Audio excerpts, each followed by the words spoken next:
Hey guys, how's it going? All right, I just want to give you guys a little story about what happened to my car a couple days ago. So basically, what happened was the car was driving fine all day without any kind of issue, uh, and I went to Walmart, parked it there, went, got something, came back, and out of nowhere, it wouldn't crank. So no crank, no start issue that I had. So basically, everything on the dash worked fine. Everything in the car worked fine. There was absolutely no issues at all. The remote worked fine. Was able to get into the car. Radio was blasting. Radio was on. Everything. All right. So basically, I was thinking to myself, probably the battery was the issue. So what I did was I turned on the headlights, went out and checked out the beam, just to give me a gauge on how bright the headlights were. I could probably determine whether the battery was good or not. And the headlights were really bright. So right off the bat, I was thinking if they were that bright, I should at least get like a really slow crank if the battery was kind of low.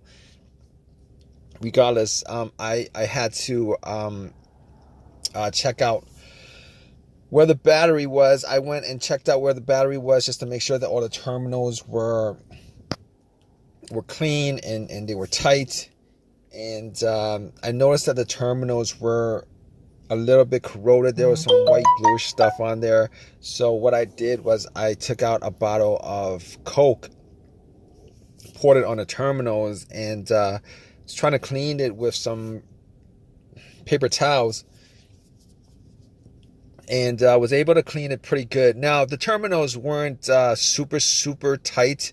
I was able to wiggle it out, but they were snug in there, so I knew that it probably wasn't the terminal being loose that was causing the issue.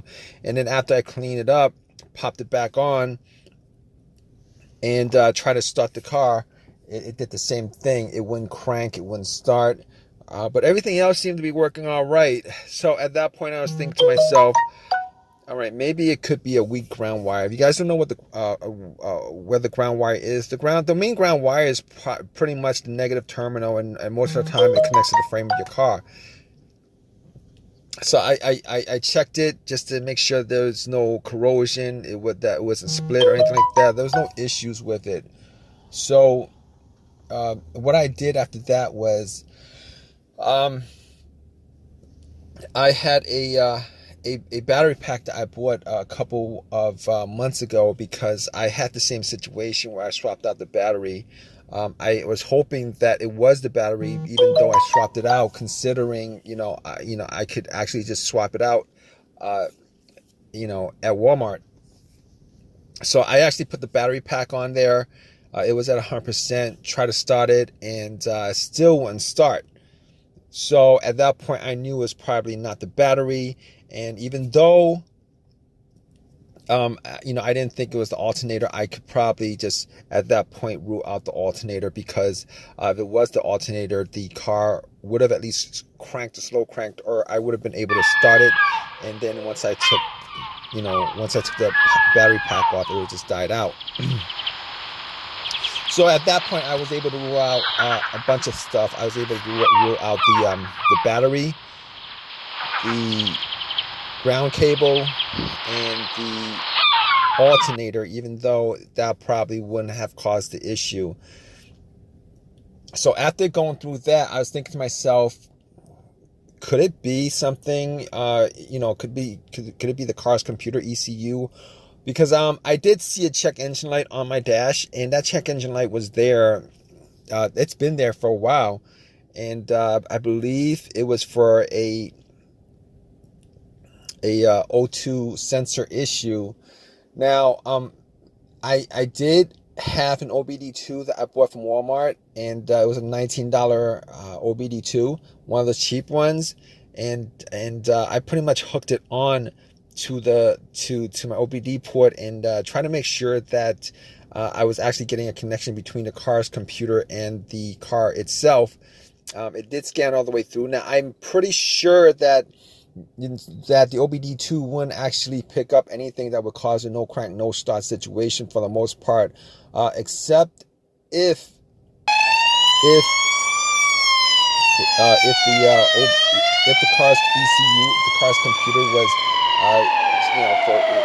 for some reason separated from the car. For what reason couldn't communicate with the car. But anyway, regardless, I actually plugged it in. It scanned all the way through.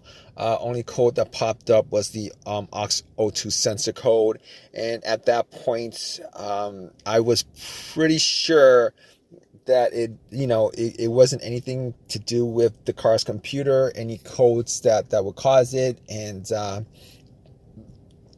I actually had to move on to I had to move on to some other troubleshooting outside of that, because that wasn't causing the issue. So basically, I got to a couple of things, which were the fuses and the relays, which were highly capable of causing a situation like this. And got to the fuses, checked out all the fuses, just to make sure that none of them were blown. And I was actually looking at them. Now, I didn't have a fuse tester on me. I didn't think it was the fuses. Now, the two situations that I've had where fuse would cause a situation like that, one of those situations was a Honda that I had where the main fuse blew, and I was getting no power throughout the whole entire car. The main fuse was the fuse that connected the battery to the fuse box itself. And that was the previous situation that I have, and I'm pretty sure that wasn't the same situation that I had, so I could rule that out, because I was getting power to everything except it wouldn't start. Now, the other situation I had pertaining to a fuse that caused a no start situation was actually a crank no start situation, and I think one of the fuses actually blew. Then that fuse was connected to the ECU or the fuel pump. And I remember once I changed out that fuse, the car would crank, but it wouldn't stop. Once I changed out that fuse, it was able to start up. So I could rule out those two situations as being, related to a fuse issue that would cause this situation that I had. So, so basically, I could rule those things, the fuses out, and the fuses were pretty clean. I didn't smell any kind of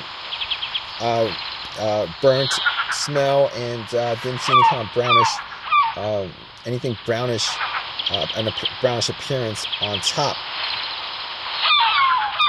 So at that point, I was able to kind of rule out the fuses, not at 100%, but I was able to rule out the fuses for the most part. So basically, at that point, I had a situation where I was maybe, it could have been the relays or the starter. That's what the two situations that came up.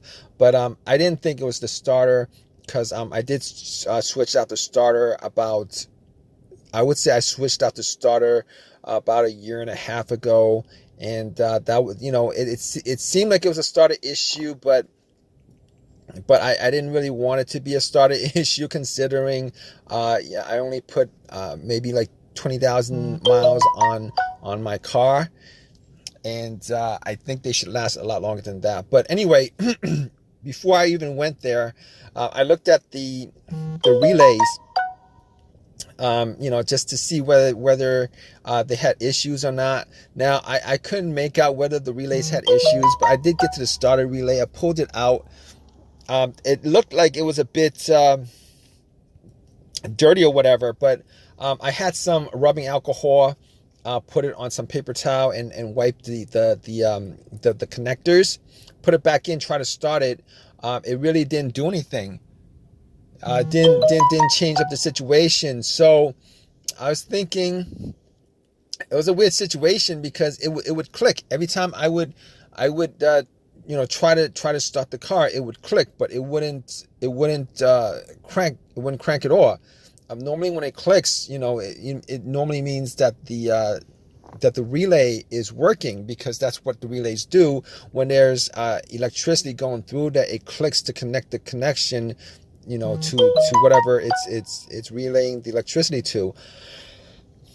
But regardless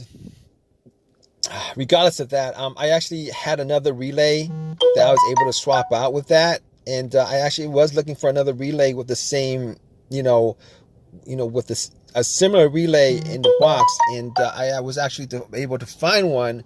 And what I did was I took the that relay out, and I swapped it with that with the other relay, and I went back and tried to start it, and guess what? Bam! It started up. It worked without a problem. And at that point, I knew that it was the relay that was the problem. All right. So it was a pretty easy fix. I drove to AutoZone, which was within that whole shopping center. Swapped out the relay, and that was like 3 days ago. Haven't had a situation since. I've been driving the car, turning it on, off, for 3 days. Haven't had that situation at all. So just want to give you guys, just gonna give you guys that story of a quick fix that I had of my car.